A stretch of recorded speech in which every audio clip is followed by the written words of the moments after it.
are looking at a live view of the Falcon Heavy. Yes, the Falcon Heavy on historic pad 39A at Kennedy Space Center, awaiting liftoff at 3:45 p.m. local time.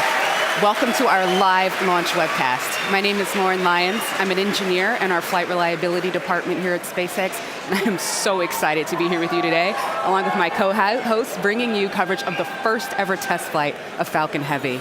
At liftoff, Falcon Heavy is going to be the world's most powerful operational rocket by a factor of 2.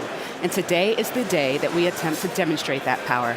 And because it is a test flight, there is no satellite customer on board the vehicle today, but the fairing is not empty. We do have some very interesting payloads going up on this flight that we'll talk about later on in the webcast. We'll also walk you through the mission profile because this ain't your typical Falcon launch. We've got 28 engines, 3 boosters, 3 separation events, 3 landing attempts, and there's going to be a lot of activity happening all at once. So this test flight is bound to be exciting one way or another. All right, we've got a ton to walk you through today, so let's get going. Hi, I'm Michael Hammersley, a materials engineer in avionics department. We're very excited. I'm sure you can hear it. To my right, we have a live view of Falcon Heavy on the pad at Kennedy Space Center.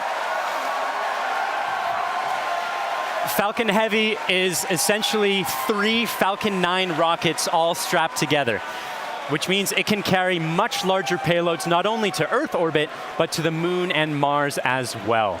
So like Falcon 9, Falcon Heavy is a 2-stage launch vehicle. The big difference is that the first stage in Falcon Heavy is comprised of 3 cores, while Falcon 9 has only 1. Now, each one of these 3 cores has 9 M1D engines, making for a total of 27 engines overall. Altogether, those engines produce 5 million pounds of thrust, which is equal to 18 747s at takeoff. In fact, the engines are producing so much power that we don't run them at full thrust all at once. So during ascent, Falcon Heavy will throttle its thrust up and down in both the side and the center cores in order to balance the aerodynamic and structural loads on the vehicle. So about halfway through the first stage's burn, the 2 side boosters will separate and come back to Earth for a simultaneous landing at Cape Canaveral Air Force Station. More about that a bit later.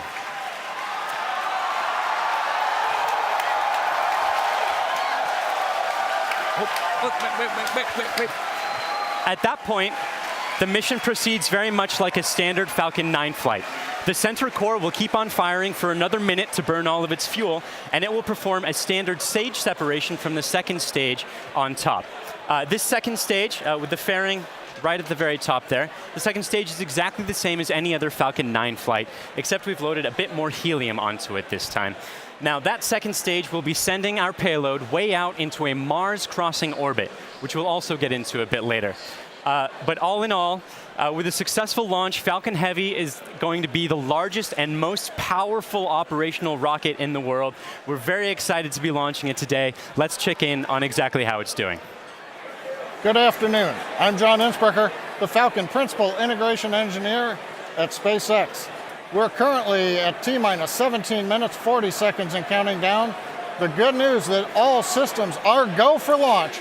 We're working no problems with the SpaceX test flight of the Falcon Heavy launch vehicle. Now we're currently loading propellant on all 3 first stage boosters, and we began loading a couple minutes ago on the second stage LOX tank. Now this is the same method that we use on the single-core Falcon 9. It just scaled to handle 3 first-stage boosters. Now we're loading liquid oxygen and kerosene. We do that because in order to support combustion, you need oxygen. And in the vacuum of outer space, there isn't any. So we bring our own liquid oxygen, chilled and densified. You may have heard densified in the past. That allows us to pack the maximum amount into the LOX tanks on the Falcon Heavy. Now our fuel is refined petroleum, RP1. That's essentially just a purified kerosene. It's a safe propellant, easily available, has a lot of history. For example, the Saturn V first stage, flown from the very pad you see on the monitor, on the moon missions, used kerosene and liquid oxygen. Now the big news this afternoon has been the weather, and we've eaten up most of our launch window. Now we won't have the ability to hold the countdown any further now that we are into liquid oxygen loading. The good news is that the winds are looking good. We're working no issues on the Falcon Heavy. However, if there is an issue in the last minutes, we won't be able to launch today. There is a backup date available tomorrow. And I've said it before, launch is hard, and Falcon Heavy is no exception. We're essentially counting down 3 rockets simultaneously. So the SpaceX team is going to be conservative in case anything pops up in the last minutes. But as the energy and the enthusiasm from the team gathering below me outside of Mission Control Center X is growing, we are go at T-minus 15 minutes and 40 seconds and counting. My name is Brian, and I'm part of the software team here, and I'm standing just outside Mission Control as the crowd gathers behind me. We're all anxiously awaiting this very first test flight of Falcon Heavy. Now today, SpaceX has over 6,000 employees in locations across the country, but it wasn't always like that. Now when SpaceX was first founded in 2002, it was just a small group of engineers who believed that they could reduce the cost of exploring space, but had never actually built a rocket themselves. Now Falcon 1 was the first rocket we developed, and it was pretty small relative to Falcon 9 and Falcon Heavy. While the Falcon Heavy on the right of your screen is over 230 feet tall, Falcon 1 stood only about 70 feet tall and could only carry about a half a ton to orbit. However, despite its small size, Falcon 1 served a very large purpose. It was our roadmap to using modern technologies to engineer a vehicle that was not just more reliable, but was less expensive than alternatives. Now, we had 3 test flights of the Falcon 1 before we found success. But on that 4th Falcon 1 flight, it became the first privately developed liquid-fueled rocket to reach Earth orbit. Now fast forward to today, and SpaceX has had 49 successful rocket launches. We have recovered 21 first stages, and we have reflown 6 of those. We have had 14 Dragon launches and have successfully reused the spacecraft as well. Now our next step on this journey is just minutes from now when we'll attempt the first test flight of our heavy lift launch vehicle. Now there have been many challenges along this long road, and it has not been easy, but no matter what happens today, it has all been worth it.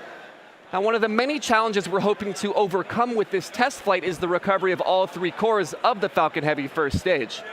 Although we have demonstrated success with the recovery of a single core, 3 is on a whole nother level. So let's check in with Michael to get an overview of what that story may look like. At SpaceX, our primary goal is to enable people to live on other planets, most notably Mars. But it's hard to do this without dramatically lowering the cost of access to space. And the best way to accomplish that is to reuse as much of the rocket as possible. So we've been successful at landing and reusing Falcon 9 rockets for over 2 years now. And Falcon Heavy aims to continue this trend of reusability.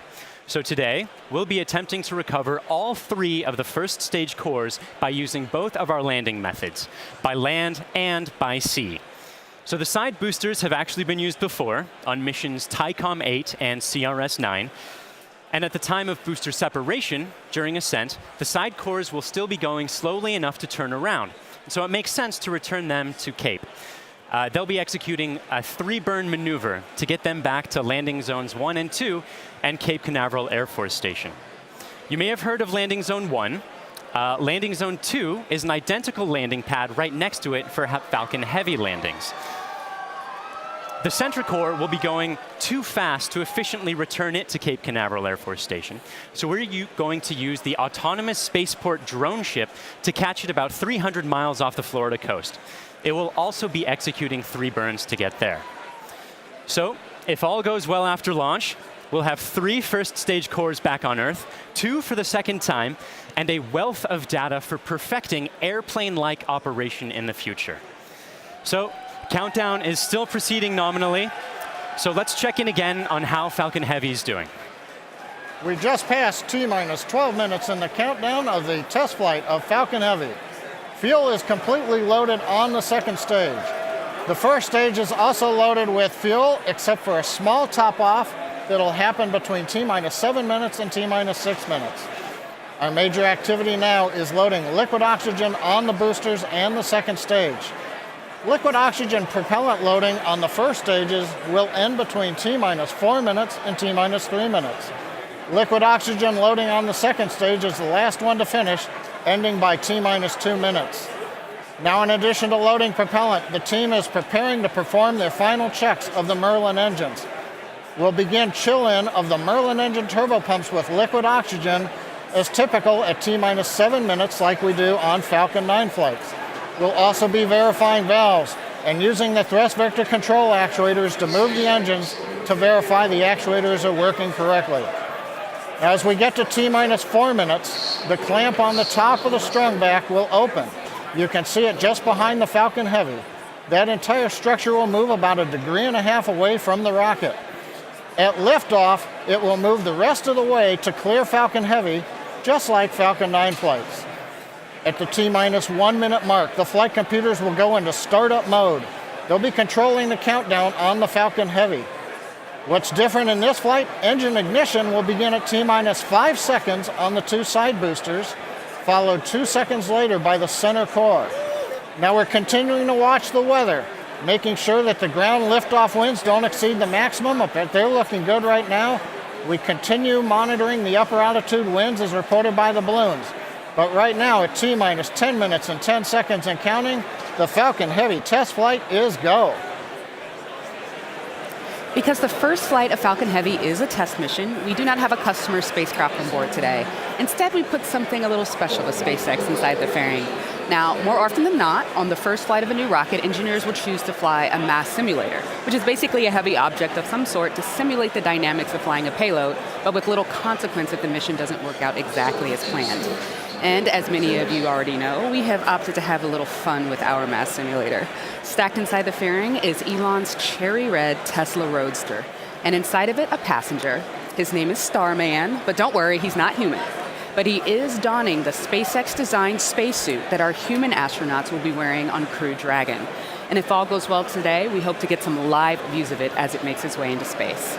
Now, in addition to the Roadster, you might also catch a glimpse of a smaller passenger, which is a tiny little Hot Wheel Roadster carrying a tiny little Starman, which is a little Easter egg for today's mission, so keep your eyes peeled for that. But those are not the only payloads we're flying today. Secured inside the Roadster is another really special passenger called an ARC. An ARC is a 5D laser optical quartz storage device, which is essentially a high-tech, high-data storage unit that can survive in the harsh environment of space. It's built by the ARC Mission Foundation, which is an organization whose purpose is to store libraries of human knowledge and data on these devices and send them off into space with interplanetary travelers, thus preserving human achievements well beyond Earth. On the ARC that's being launched today, the Foundation has stored Isaac Asimov's classic sci-fi series, the Foundation Trilogy, which was the original inspiration for the ARC mission. And given that making humanity a multiplanetary species is the core purpose of SpaceX, launching an ARC on this mission just seemed fitting. And last but certainly not least, a little something special for our hardworking SpaceX team. Mounted on the payload attach fitting, which is the structure that holds the Roadster onto the second stage, there's a plaque on which the names of over 6,000 of our SpaceX employees are engraved. The work that goes into designing, building, testing, and launching a vehicle of this sort is no small feat. And we are super excited to be a part of the Roadster's billion-year journey through the solar system. Now, as Lauren just mentioned, if all goes well today, Falcon Heavy will put the Roadster on board into an Earth-Mars orbit around the sun on a journey that could last for 1 billion years. Now, on a universal scale, this means that the Roadster will be tracing the shape of an ellipse with the sun at one of its fixed points, or one of its foci. Now, we call this heliocentric because it is sun-centered. The outermost distance on that same ellipse will intersect the path that Mars takes while it is on its own journey around the sun. That's quite far away. That will reach a maximum distance from Earth of over 400 million kilometers. In Earth terms, that's about the same as a trip around the equator 10,000 times. Now, during its journey, the Roadster will also reach a maximum velocity of nearly 40,000 kilometers per hour, or about 20 times faster than a speeding bullet. Now, as we said, it should stay up in orbit around the sun for about 1 billion years, and it's a very long, exciting road ahead, and we are thrilled to be able to take the first steps on that journey just 5 minutes from now.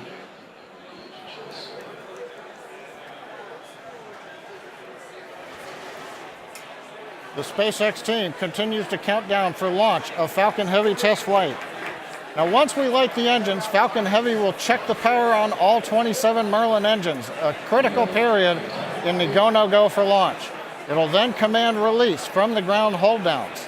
40 seconds into flight, we'll decrease power on the two side boosters in preparation for maximum aerodynamic loads on the vehicle.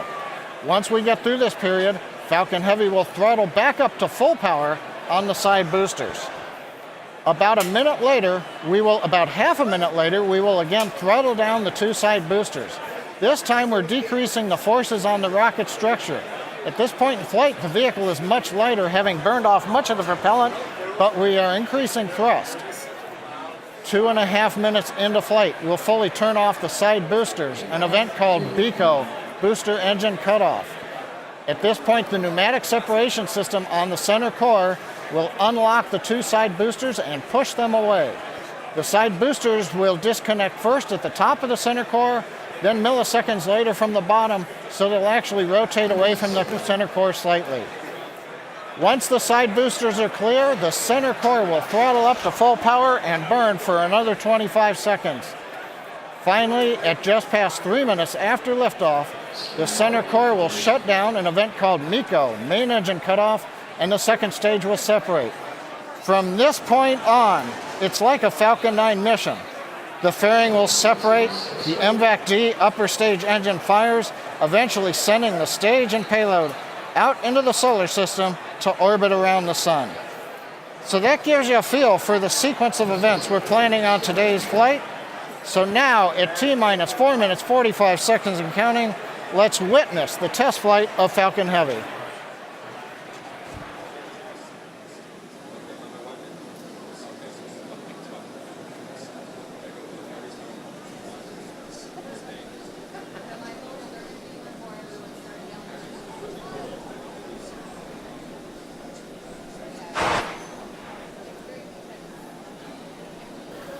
MVAC and A1D fuel bleed has started.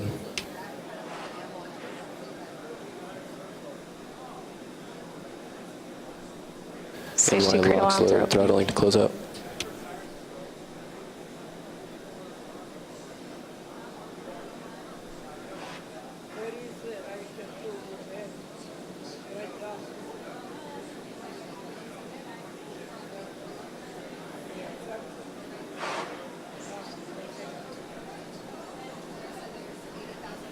NY lock load complete.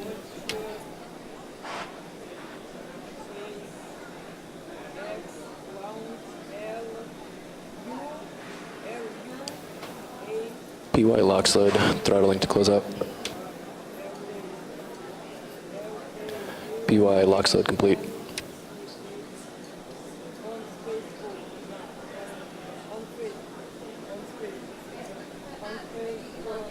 Stage 2 TVC motion's nominal.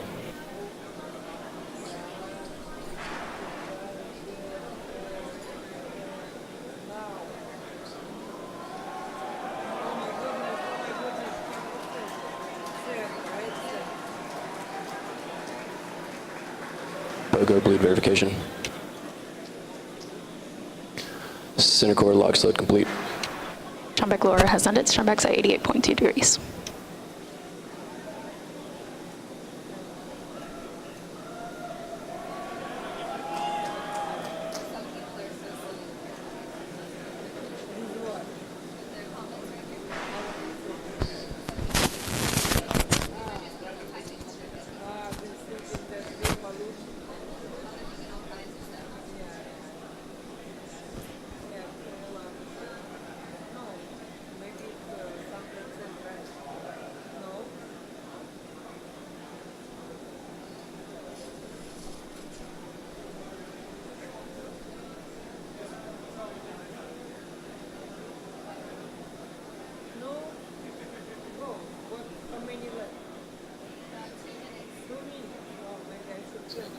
Stage 2 locks load complete.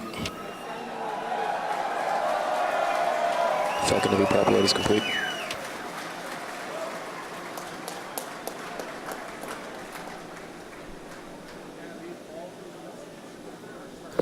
Falcon Heavy is on internal power.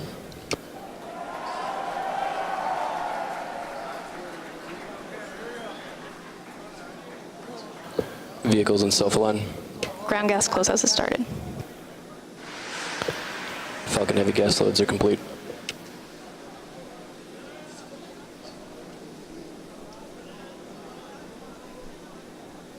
M1D fuel bleed complete.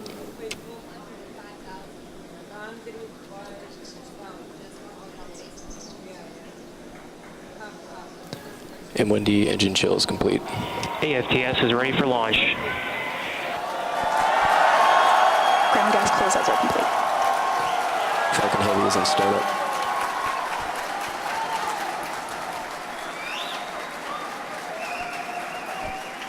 Stage 2 pressing for flight.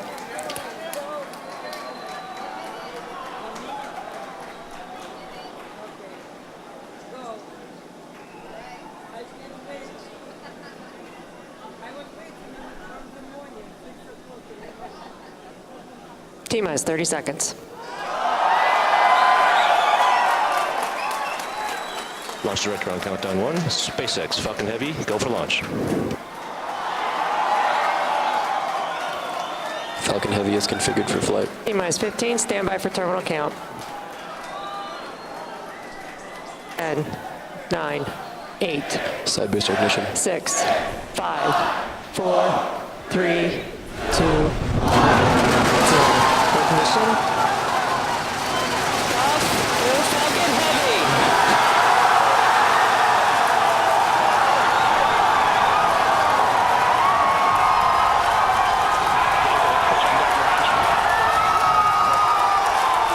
Stage 1 propulsion is nominal.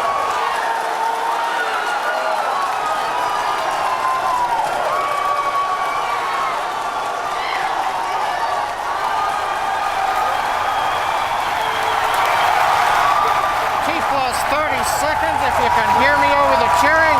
Falcon Heavy heading to space on our test flight. Building on the history of Saturn V Apollo, returning pad 39A to interplanetary missions. We're getting ready to throttle down for max Q.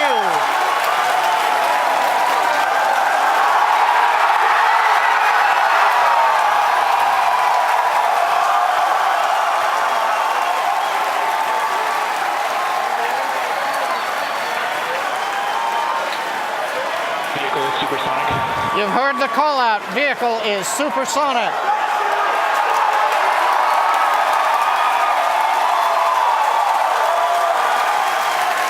Side boosters are now throttling back up to full Vehicle has power. reached maximum dynamic pressure. We're past max Q, the period of maximum loads on the vehicle. Next up, we'll be waiting for the side boosters to begin to throttle down prior to booster engine cutoff and separation 2.5 minutes into flight.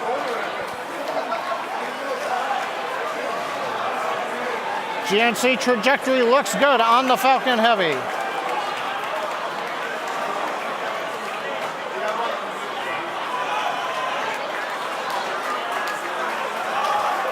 Reports show that the M1D engine performance is nominal.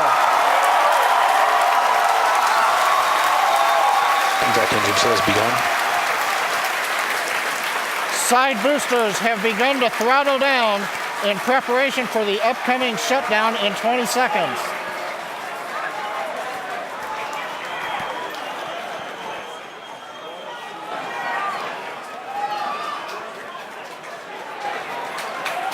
Major event coming up with side booster shutdown and separation.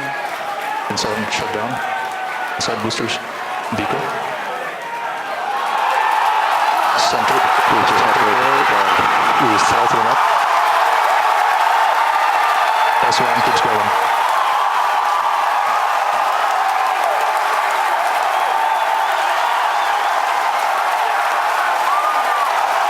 Still booster base bar excited.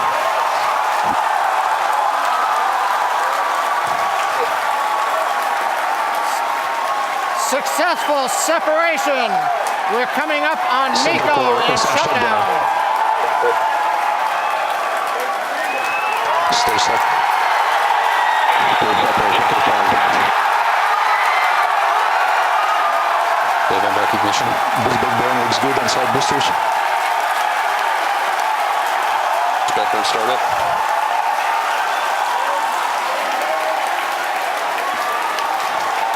Coming up on fairing separation. Center core side engines on power, also look good.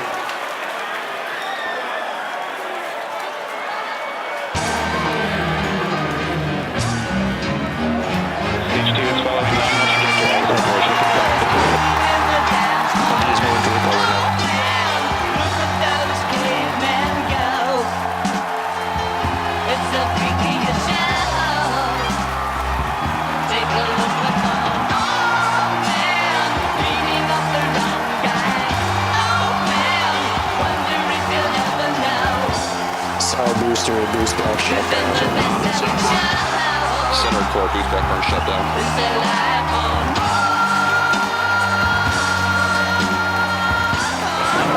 Position of signal.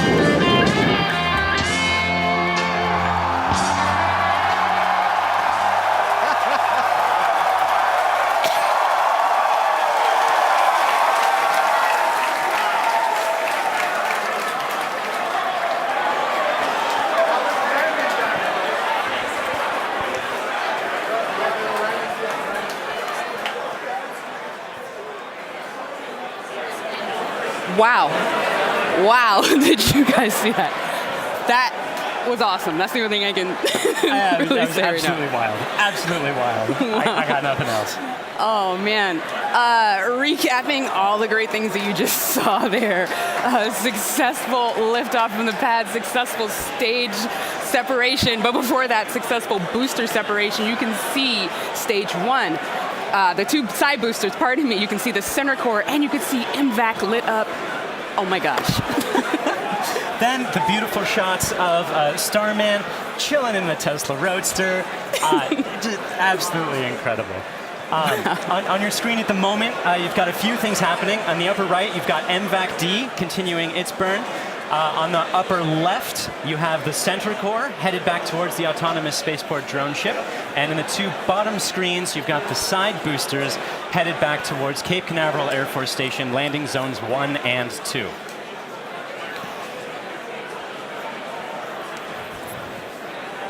The next step coming up for the side boosters and the center booster is the re-entry burn.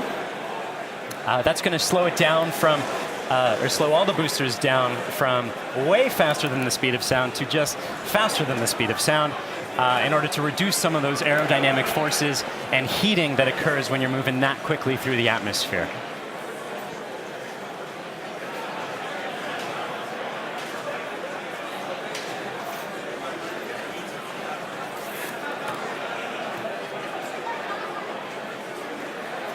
And as you can see on your screen, that re-entry burn for those two side boosters has begun.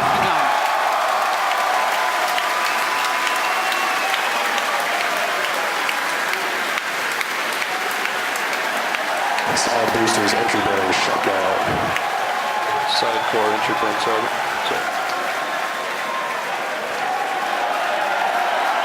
The center core in the upper left of your screen performing its own re-entry burn.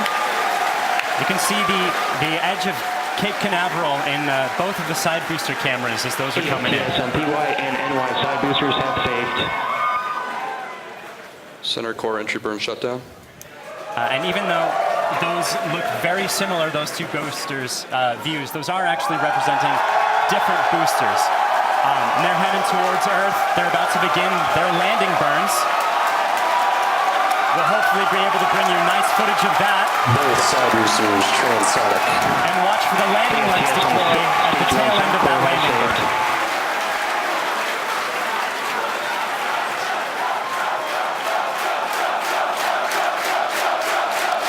And that landing burn has started. Both boosters looking to be on track towards their respective landing Boosters zones. landing burns have started. Side boosters landing legs have deployed.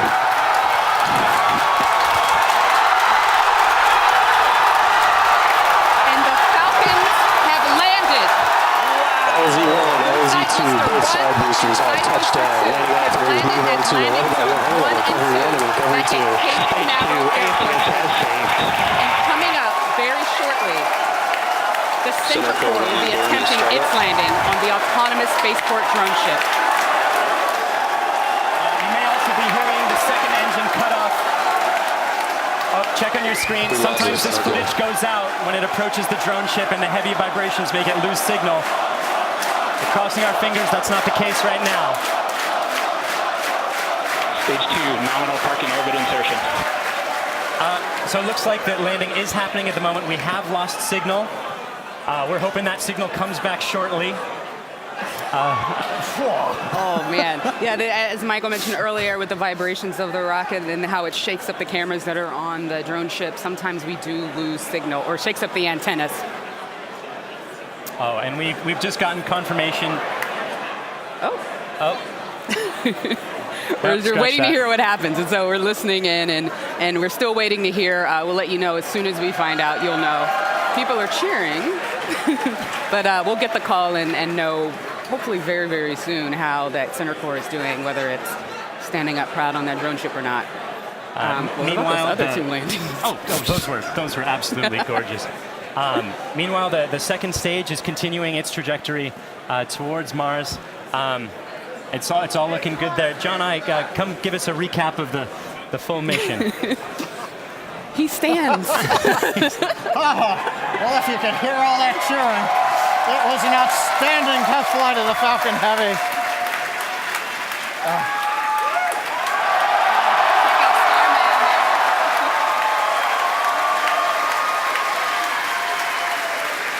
Cameras cycling right now. Live views coming down from low Earth orbit. The second stage successfully got there, and it got there as the culmination of a great Falcon Heavy test flight. We lit 27 engines, throttled the boosters up and down. We separated the side boosters. They came back spectacular, simultaneous landing. The center core did its job. The second stage did it. Everything that you could want in a test flight, we got here. Now we're just looking for the icing on the cake to find out what happened on the drone show. But all in all, an outstanding test flight for Falcon Heavy. Wow, what an absolutely momentous occasion. Thank you so much to the range for contributing their expertise to today's launch, the FAA for the licenses to launch and land those boosters, as well as the rest of Falcon Heavy. And thank you to you, the viewers, for joining us for a really, really cool moment here. And to find out what happened with the center core and what's going on with Starman as he makes its journey through space and all of our other launches, you can visit us at SpaceX.com and follow us on social media on LinkedIn and Twitter. If you would like to join us on exciting projects like these, please visit SpaceX.com/careers. From the entire grateful team here, thank you again for joining us. We'll see you next time.